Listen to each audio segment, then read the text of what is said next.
Hello, everyone. I'm Yupeng Zhang from the University of Maryland. Today, I'm going to present our paper, vRAM, Faster Verifiable RAM with Program-Independent Preprocessing. This is a joint work with Daniel, Jonathan, Dimitris, and Babis. So in this paper, we are considering the following scenario where there is a computationally weak user who wants to delegate the computation of a program P on a particular data X to a powerful server and receives the result P of X. And this scenario has a lot of applications in practice, especially with the fast growth of cloud computing. So right now, there are many cloud service providers like Google, Amazon, and Microsoft, and all of us are using their services, delegating our data and computations to the cloud. Cloud computing provides a lot of benefits, such as reducing the local computational resources and also the effort to maintain the local servers. But in this scenario, it also raises some security concerns. And one of these concerns is called integrity. Namely, how can you guarantee that the result returned by this server is correctly computed by this program on the data? So a cryptographic solution to this integrity problem is called verifiable computation. So in verifiable computation, we call this user as the verifier and call the server as the prover.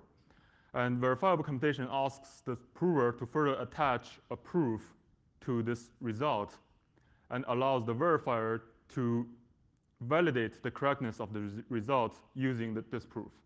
And the security guarantee is that even if this prover is malicious, which means he can do whatever he wants, it is infeasible for the prover to return a wrong result and still pass the verification.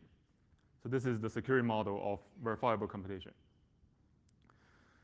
However, this is actually the best model we hope to achieve, but in most existing solutions, because of the efficiency reasons, we also require the existence of this preprocessor who is responsible to do a setup phase and send some public parameters to the verifier and the prover before the whole execution of the verifiable computation. In verifiable computation, we are interested in the following efficiency measures. First, we have setup time, which is the time for the preprocessing phase. And then we have prover time and prover memory, which is the overhead we introduce on the prover side to generate this proof. And then we have proof size and verification time. For your information, using existing techniques, we can already achieve very good verification time and the proof size. But usually the bottleneck is on this prover time and memory usage. Namely, in order for the prover to generate this proof, we need to introduce an overhead of 6 to 8 orders of magnitude on this prover side compared to merely running the computation. And this is the major part we are trying to improve in our work. And in addition, the scope of our paper is, as the name indicates, we are trying to support validating arbitrary programs the verifier wants to check in the random access memory machine model. And this is called generic verifiable computation on RAM programs. So the prior work in the literature of verifiable RAM can be roughly classified into 2 categories. And the first category is called program-dependent preprocessing. It requires the program to be known ahead of time by the preprocessor to generate the public parameters. And the public parameters depends on this particular program, and the verifier can only use it to validate the same program, but potentially running on different data. And because of the program is known ahead of time, usually the program-dependent preprocessing systems can achieve a relatively better prover efficiency. But if the verifier wants to validate another program, she needs to run the preprocessing again, which is very expensive and must be trusted. The second category is called program-independent preprocessing, meaning that the processor only needs to do one-time setup, and later the verifier can use it to validate arbitrary programs on any data. But because of this generality, the prover efficiency is much worse compared to those systems with program-dependent setup. So the major in our paper, we are trying to propose a new construction called vRAM that achieves the best of both. So our solution is in this category of program-independent preprocessing, meaning that we only need one-time setup, and later can be used to validate arbitrary programs. But in the meantime, we improve the prover time by around 1 order of magnitude compared to existing systems with program-independent setup. And this is actually comparable to, and sometimes even faster than, those systems with program-dependent setup. In addition, we also improved the memory usage on the prover side by around 2 orders of magnitude. So next, I want to show you a little bit more details about the verifiable RAM constructions. So for all the existing solutions on verifiable RAM, including ours, we are all following this two-step paradigm. In the first step, we are going to construct a circuit that checks the correct execution of a particular RAM program. More formally speaking, the circuit takes the program as the input together with the data X and a claimed result Y, and outputs 1 if and only if Y is the correct result of executing the program P on the input X. Okay? And we call this part the front end. And the reason why we're building this front end is because we have many great prior work in the literature of verifiable computation that builds very efficient systems for validating the outputs of a circuit.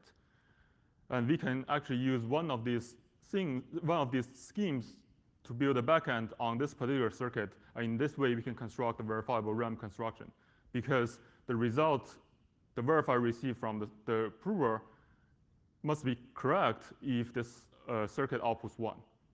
So this is the two-step paradigm we have in the verifiable RAM constructions.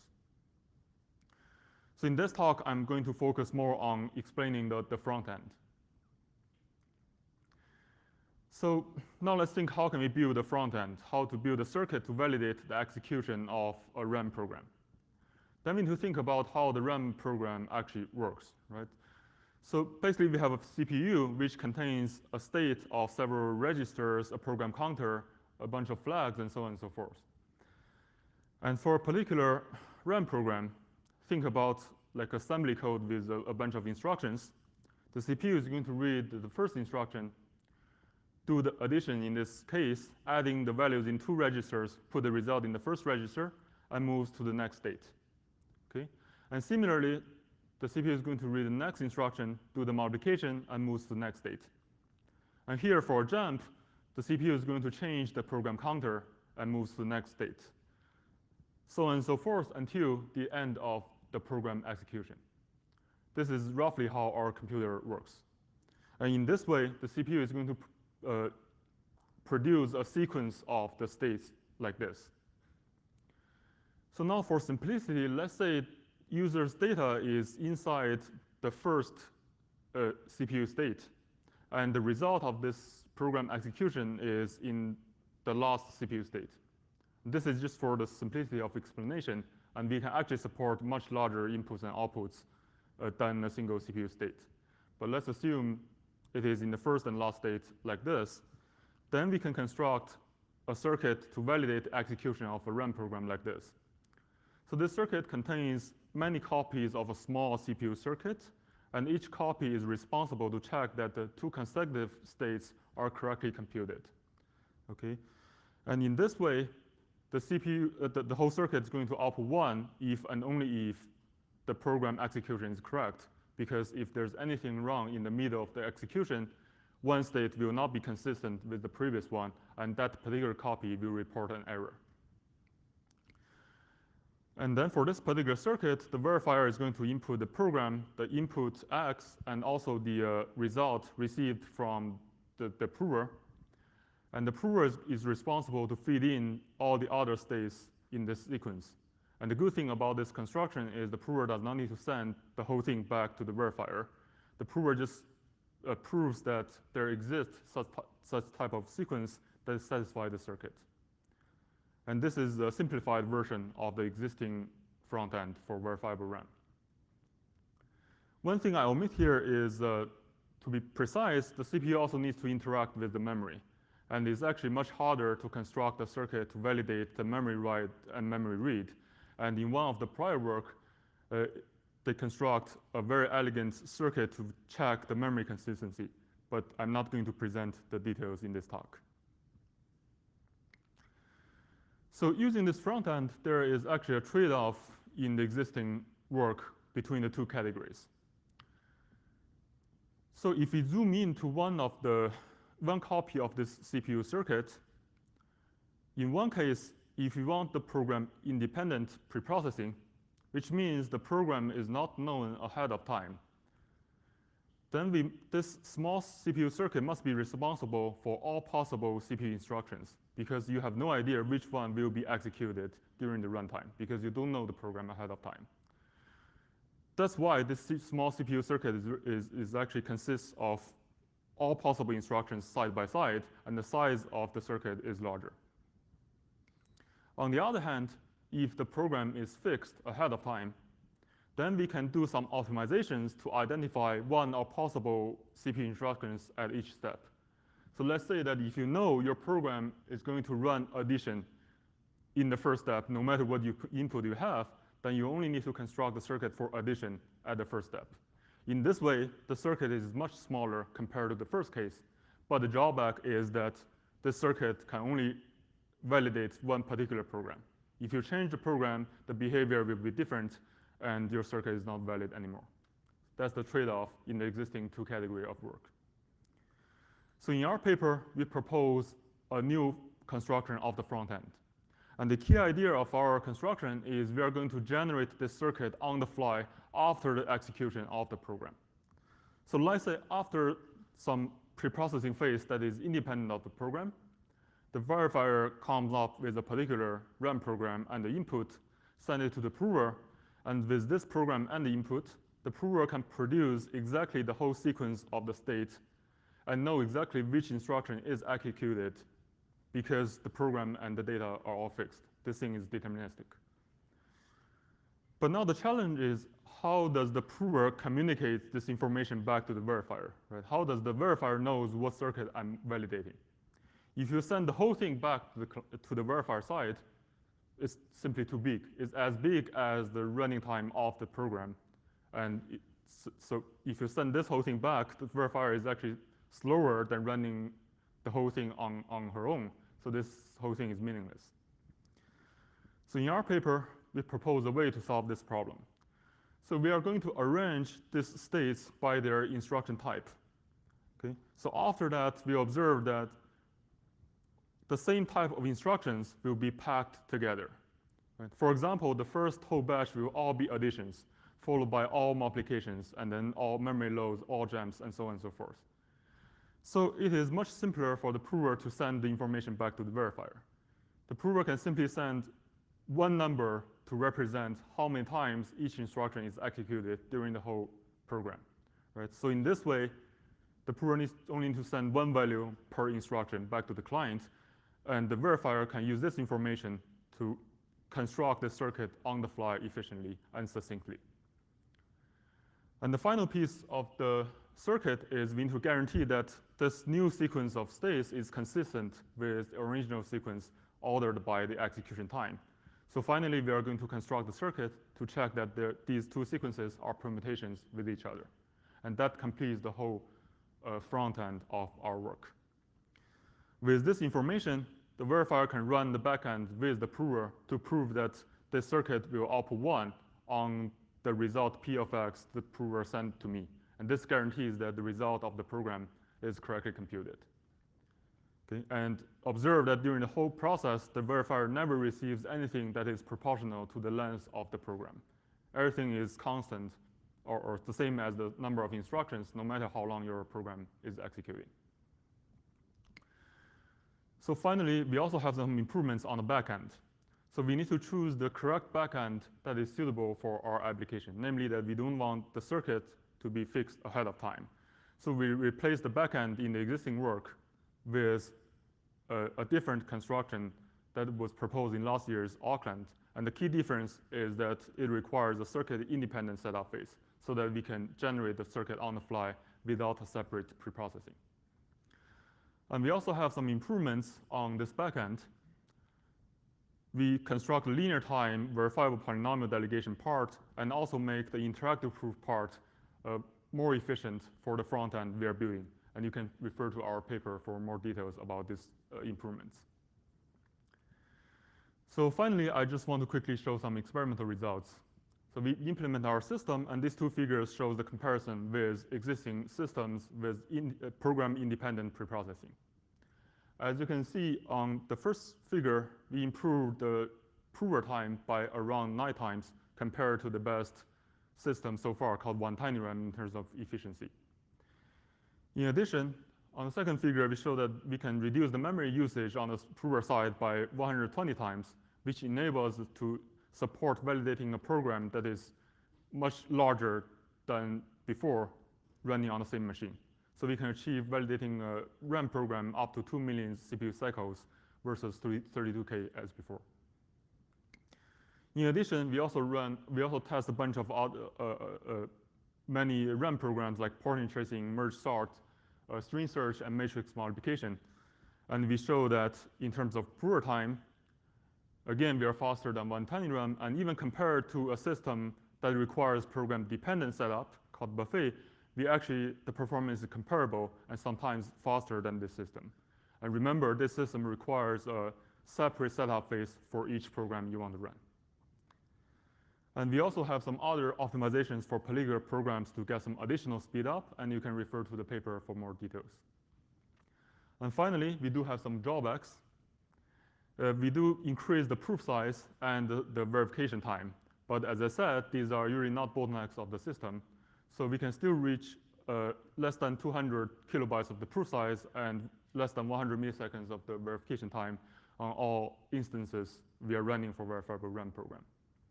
And finally, this work on its own does not support zero knowledge. But we are working towards making it zero knowledge. And you can take a look at our paper on ePrint. And actually, the paper in the next talk is going to give a zero knowledge version of the backend. To sum up, in this paper, we propose a construction for Verifiable RAM that requires program-independent preprocessing. We have optimizations both on the front end and the back end. And also, we implement the whole system and show that it is 1 to 2 orders of magnitude better in terms of prover time and memory usage. So that's all of my talk. Thank you.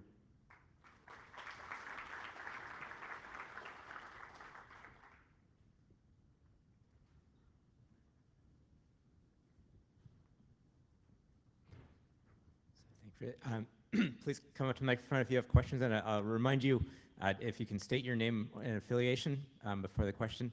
Since this is the cryptography session, it's also okay to state a hash of your identity instead if you prefer to keep anonymous. So come up with questions. Let me start with a question. So I didn't quite understand how when you connect the subcircuits that now the verifier just has a count of them. They know that the prover executed them and connected them with the inputs in the correct way. Is there a way to ensure that? What do you mean by connect them? Provided the right inputs and executed the subcircuits in the way that the function required. Actually, that is related to the backend, because the backend of this, like a different backend, requires only the verifier knows the succinct description of the circuit, namely how many copies do we have, and the connection within each small copy of the CPU circuit. And that's enough for the verifier to talk to the prover and make sure that the result produced by the circuit is correct. Okay, one more question. So that, and I think you hinted getting towards this at the end of the talk, but one of the things that really makes these kinds of systems very compelling is if there can be private data for the prover that's part of the function you're computing as well. Can this construction, can you imagine extending it to support that? Yes, that's a very good point. So as I said, we actually already posted the zero knowledge version of the backend, meaning that the circuit itself can be made zero knowledge. But our front end will leak some extra information because the optimization we are doing, the prover needs to send back how many times each instruction is executed during the program. And this sometimes could be sensitive for particular programs. So if you want full zero knowledge, you can still use the old version of the reduction, meaning that like you just give an upper bound of all possible instructions. And that's still good. prover efficiency will be a little bit slower, but this can give you a trade-off in terms of zero knowledge that leaks no information. Great. So let's thank you, Peng, again.